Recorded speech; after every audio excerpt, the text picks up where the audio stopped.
नमस्कार। आज मैं कमलेश्वर की कहानी दिल्ली में एक मौत की चर्चा कर रही हूँ।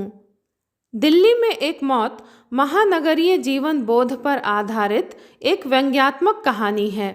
डॉक्टर हरिहर नाथ ने उक्त कहानी के संबंध में लिखा है, दिल्ली में एक मौत महानगरीय जीवन के बेहद कृत्रिम और निर्वैयक्तिक आपसी संबंधों को बेनकाब करने वाली कमलेश्वर की एक प्रिय कहानी है। आज महानगरों में आदमी अपने आप में सिमट कर रह गया है। उसका किसी के साथ रागात्मक संबंध नहीं है।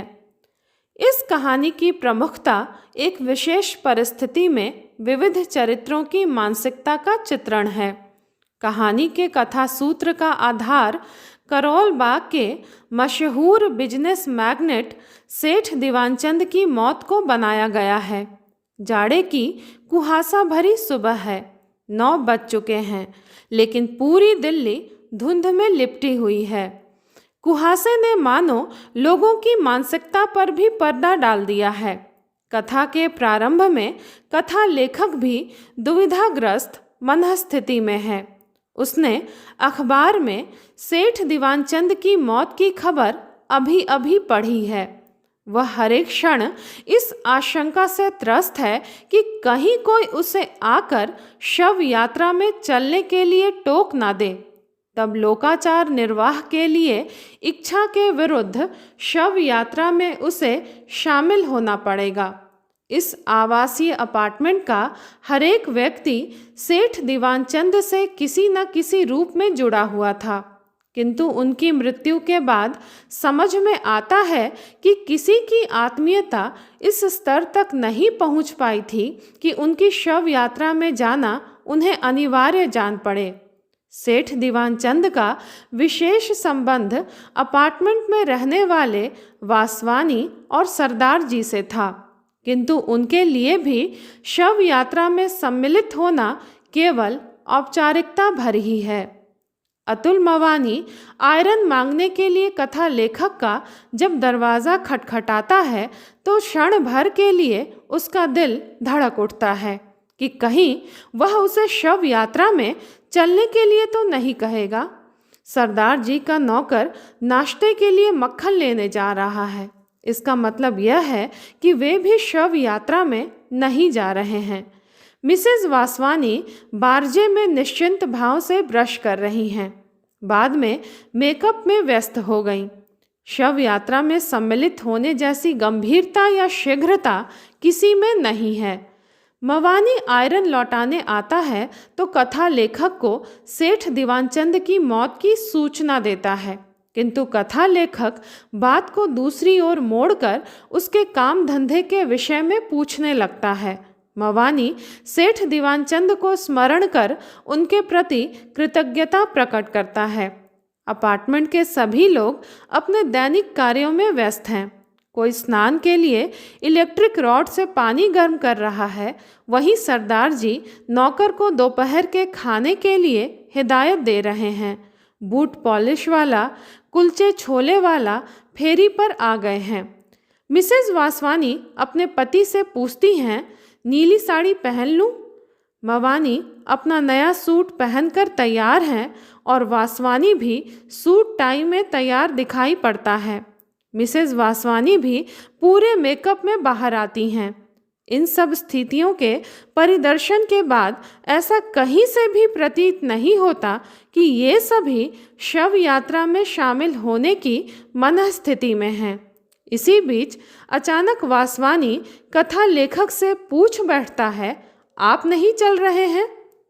लेखक को कहना पड़ता है कि आप चलिए, मैं आ रहा हूँ।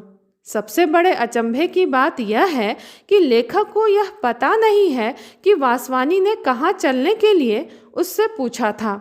लेखक मन ही मन अनुमान लगाता है कि निश्चित ही उसने शव यात्रा में शामिल होने की बात पूछी होगी। फिर लेखक सोचता है कि उसे भी सेठ जी की शव यात्रा में सम्मिलित हो जाना चाहिए, क्योंकि सेठ जी के लड़के से उसकी अच्छी खासी जान पहचान है और ऐसे मौके पर दुश्मन का भी साथ दिया जाना चाहिए। पर कड़ाके की ठंड के कारण वह जाने का साहस नहीं जुटा पा रहा है, पर कहीं न कहीं उसे शव यात्रा में शामिल होने की बात भीतर ही भीतर परेशान कर रही है। कथानक का मध्य भाग आशा के विपरीत है। कथा लेखक को यह देखकर धक्का लगता है कि जब मवानी आदि की टैक्सी अर्थी के पास धीमी होती हुई दाहिने से रास्ता काटती हुई आगे की ओर बढ़ जाती है। कथा लेखक ओवरकोट पहनकर चप्पलें डालकर नीचे उतरता है और उसके कदम अपने आप उसे अर्थी के पास पहुंचा देते हैं। वह चुपचाप अर्थी के पीछे पीछे चलने लगता है। 4 आदमी कंधा दिए हुए हैं और 7 आदमी साथ साथ चल रहे हैं। 7वां आदमी लेखक स्वयं है। वह सोचने के लिए विवश है कि आदमी के मरते ही संबंधों के धरातल पर कितना अंतर पड़ जाता है। पिछले साल ही सेठ जी ने अपनी लड़की की शादी की थी तो हजारों की संख्या में भीड़ उपस्थित थी। कोठी के बाहर कारों की लाइन लगी हुई थी। अर्थी के शमशान भूमि पर पहुंचने के पहले उसे बाहर बने चबूतरे पर रख दिया जाता है, जहां लोगों की भीड़ और कारों की कतारें दिखाई देती हैं। कहानीकार ने लिखा है, औरतों के खड़े होने में वही लचक है जो कनॉट प्लेस में दिखाई पड़ती है। सभी के जूड़ों के स्टाइल अलग अलग हैं। मर्दों की भीड़ से सिगरेट का धुआं उठ उठ कर कोहरे में घुला जा रहा है और बात करती हुई औरतों के लाल लाल होंठ और सफ़ेद दांत चमक रहे हैं और उनकी आंखों में एक गरूर है। कारों के शोफर हाथों में फूलों के गुलदस्ते और मालाएं लिए अपनी मालकिनों की नज़रों का इंतज़ार कर रहे हैं। वासवानी अपनी मिसेज को आंख के इशारे पर शव के पास जाने को कह रहा है, जो एक औरत के साथ खड़ी बात कर रही है। अब लोग फूल और मालाएं अर्पित कर श्रद्धांजलि देते हैं। शोफर खाली होकर अब कारों के पास खड़े होकर सिगरेट पी रहे हैं। आवाज़ों से लग रहा है कि औरतों के दिल को अधिक सदमा पहुंचा है, क्योंकि सभी ने रुमाल निकाल लिए हैं और उसे आंखों पर रखकर नाक सुरसुरा रही हैं। दूसरी तरफ अतुल मवानी वासवानी को पासपोर्ट का फॉर्म दिखा रहा है। जब शव को भीतर शमशान भूमि में ले जाया जाता है तो वहां उपस्थित सभी लोग अपने अपने काम में लौटने लगते हैं। औरतें मुस्कुराते हुए एक दूसरे को बाय बाय कहकर विदा लेती हैं। कथा का अंत महानगरीय संस्कृति को बेनकाब करता है।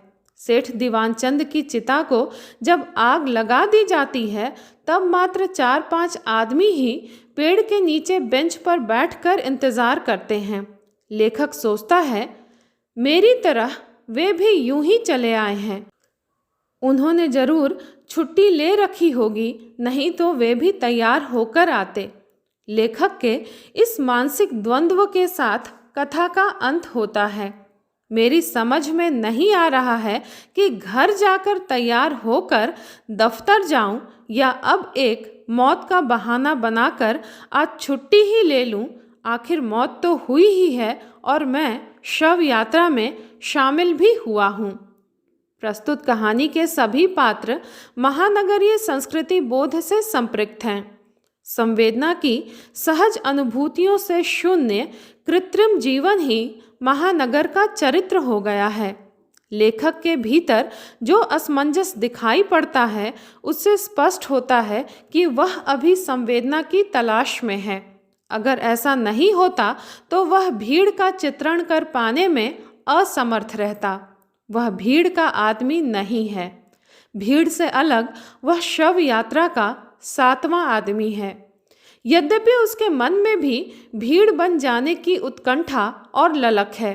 भीड़ से अलग दिख जाने में उसे अपने आप पर पश्चाताप भी होता है कि अगर वह घर से तैयार होकर यहाँ आता तो इसी जगह से दफ्तर चला जाता।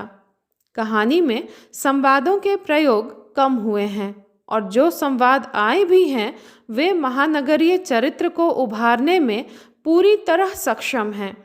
वासवानी मवानी का सूट देखकर पूछता है, ये सूट किधर सिलवाया? उधर खान मार्केट में। बहुत अच्छा सिला है, टेलर का पता हमें भी देना। उपर्युक्त संवाद शव यात्रा में जाने के लिए तैयार होने वाले लोगों की संवेदनहीन मानसिकता को व्यक्त करता है।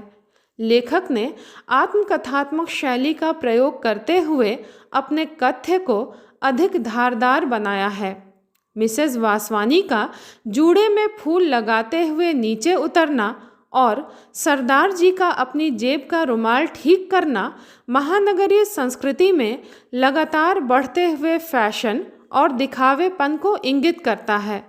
मातम पुरसी के बाद मुस्कुराते हुए औरतों का बाई बाई कहकर विदा लेना भारतीय संस्कृति पर विदेशी संस्कृति का हावी होना है।